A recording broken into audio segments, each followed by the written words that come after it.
Hey guys, how's it going? My name's Joe. Welcome back to SNES's Life. This is recap episode number one. Well, recap 111, where I'm going to quickly cover my thoughts on the last 5 games I played, which is Pinball Fantasies, Spider-Man, Super Bases Loaded 3, License to Steal, Top Gear 3000, and Rise of the Phoenix.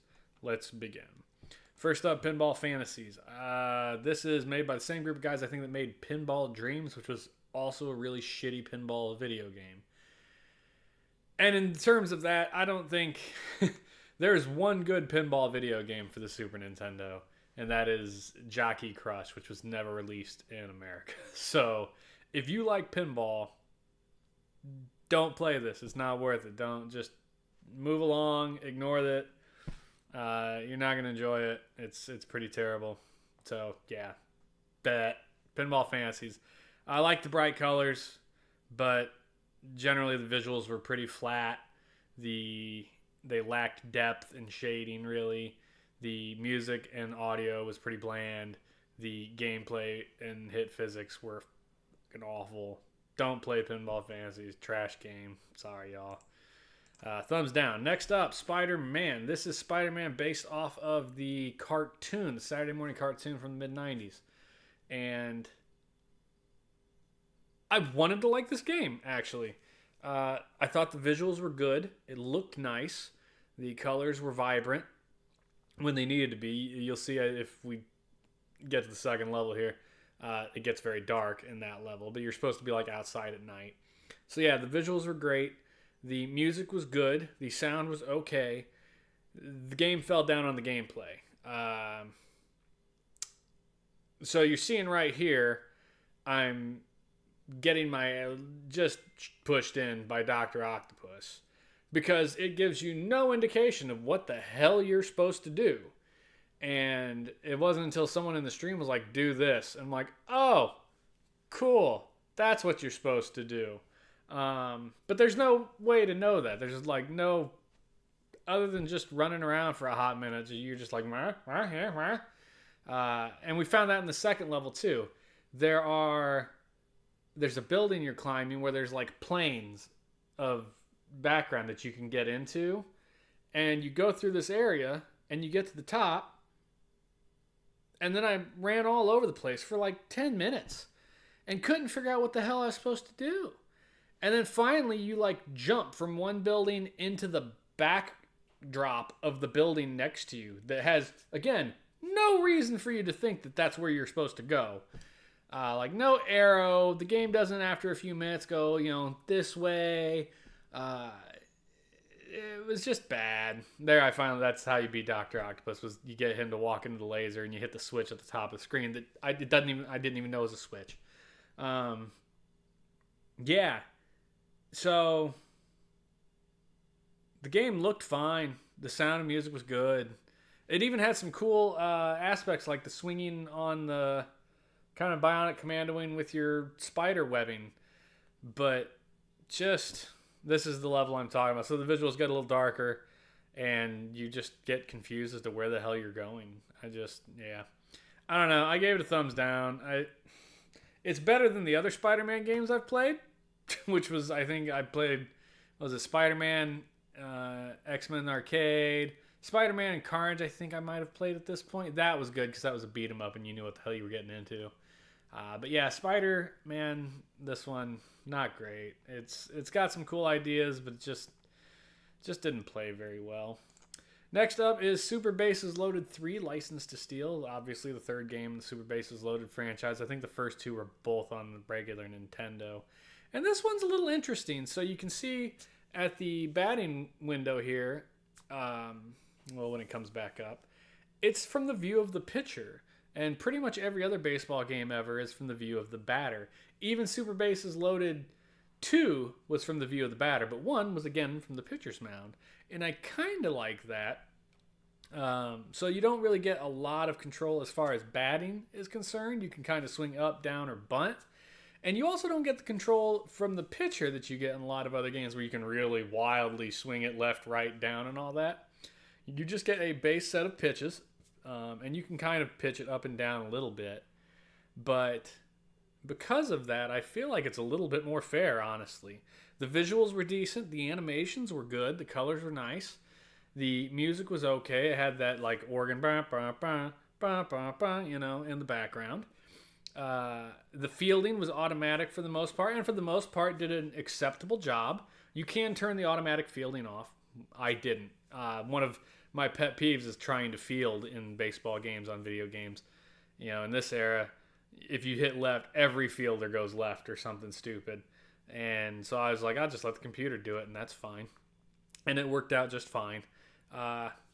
Overall, it was a fine baseball game. With a second player, I could see this being a fun, enjoyable time to play.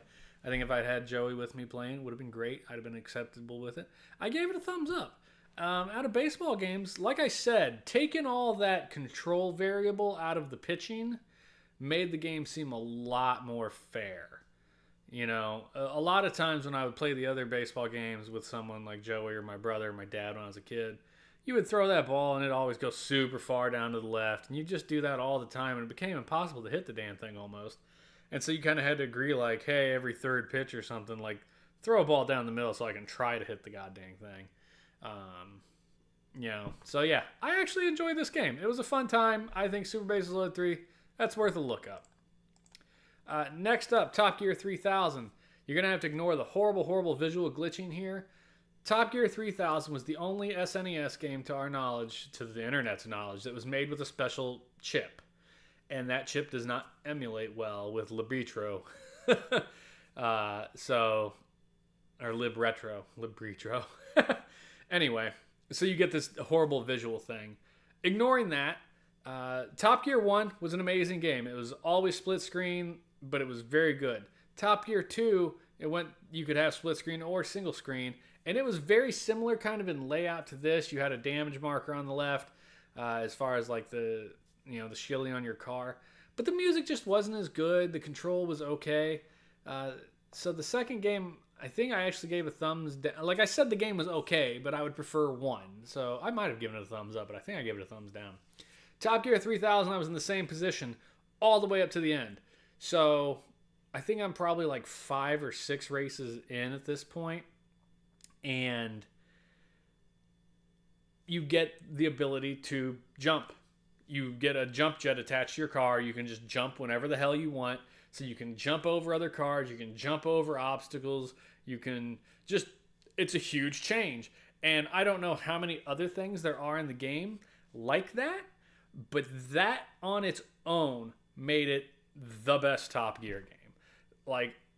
And I think it goes for like $30 to $50 or something. And I would happily put this game in my collection. And I have the first Top Gear because, again, I think it's a great game. It was a game I wanted, so I bought. And I'd never played Top Gear 3000. It's interesting because you do have the damage marker around your car. You saw you have to drive over that repair pad. You have a fuel gauge. You have to drive over like a red area that's a recharge gauge. At some point, you have to start slowing down while you're going through that, or you won't get enough. This does have a garage where you have to kind of upgrade like your tires and your gearbox and your engine. That's all forgivable.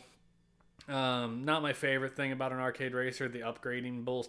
But as soon as it gave me the option to put the jump jet thing on the car, I was like, what is this? This is the best game ever. And it just changed the dynamic of the race so much that I was a huge fan of it.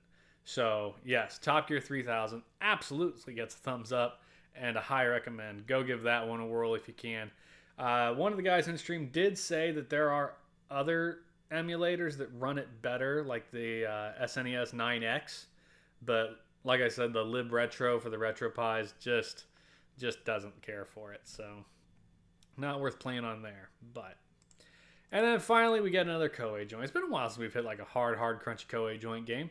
This is Rise of the Phoenix. Now, this is same as like Romance of the Three Kingdoms and all these other games. It is, and except this time instead of China or Japan, it's in China.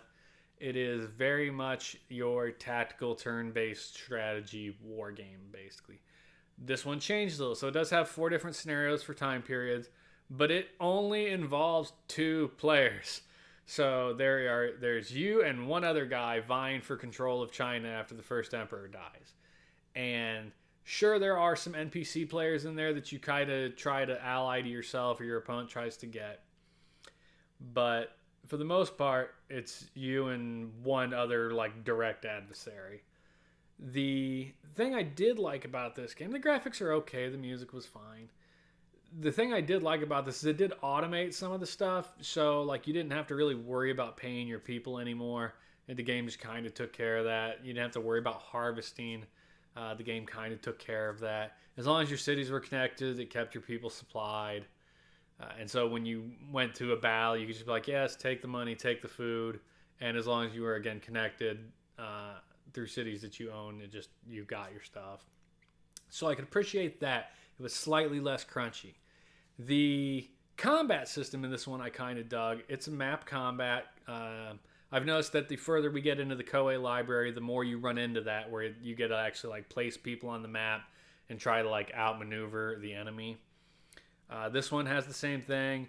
You can also not only fight in open fields, but you can fight against a city, which is guys on a wall, where you get at that point catapults, archers, door rams, and then if you're fighting an open field, there is a ability to challenge the opposing general to a duel. I never got around to that. I don't know how that works, but it's kind of a neat concept. It sounds cool on paper anyway. And yeah, again, the Koei games aren't my thing. Like, I'm never going to be like, oh my god, the Koei game. So I'm not going to recommend it. However, I understand that there are a lot of people that really do like the strategy, crunchy Koei games. And so, like, if those are up your alley, this one might be pretty good. Especially if you're like, oh, I like these games, but maybe there's just a little too much minutia in there. This one, like I said, takes care of some of that minutia for you. So, if you're kind of halfway, this might fall into the realm of something you're interested in. So thumbs down for me, but I know some people will enjoy it. That is it for this recap, guys. I appreciate everybody watching this on YouTube. I am currently playing Legend of Zelda Echoes of Wisdom because that just came out. I'm going to take the next couple days of my regular streams to play that. And then October 2024 is about here. It's, it's a Tuesday. It's 3 days away. And for the month of October, I'm not going to be playing SNES games. I'm going to be playing I think it's The Evil Within. Or Until Dawn. That's what it was. Until Dawn on the PS4 for my spooky game for October. So there's going to be a month hiatus on SNES games. I appreciate everybody who sticks with me and watches these other games with me while I play those. And we will see you guys soon. Have a good one.